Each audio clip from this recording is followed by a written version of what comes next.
जो जनता को दिखाया गया वो पूरा सच नहीं है। अपनी सेवा के वर्षों में मैंने कई ऑपरेशन देखे हैं, लेकिन ये अलग परिस्थिति थी। ये सारे साइन, ये सभी एक झूठे फॉल्स फ्लैग ऑपरेशन की संभावना की ओर इशारा करते हैं। मैं अशोक कुमार, भारतीय सेना में एक सीनियर अधिकारी हूँ। आज मैं ऐसे मुद्दे में विचार रख रहा हूँ जो मेरे विवेक पे भारी पड़ता है। पहलगाम हमला। जो जनता को दिखाया गया वो पूरा सच नहीं है। हमले के समय खुफिया जानकारी की विफलता और तत्काल मीडिया की कहानी, ये सभी गंभीर सवाल खड़े करती है। अपनी सेवा के वर्षों में मैंने कई ऑपरेशन देखे हैं, लेकिन ये अलग परिस्थिति थी। ये सारे साइन, ये सभी एक झूठे फॉल्स फ्लैग ऑपरेशन की संभावना की ओर इशारा करते हैं। एक ऐसा हमला जो बाहर से तो आतंकवाद दिखे, लेकिन वास्तव में अंदरूनी राजनीतिक उद्देश्यों को पूरा करते हैं।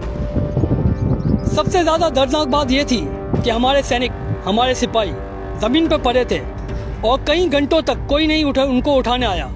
ना कोई मेडिकल सहायता आई, ना कोई कमांड ऑफिसर आया। ऐसा लग रहा था कि ये सब कुछ पहले से ही निर्धारित हो।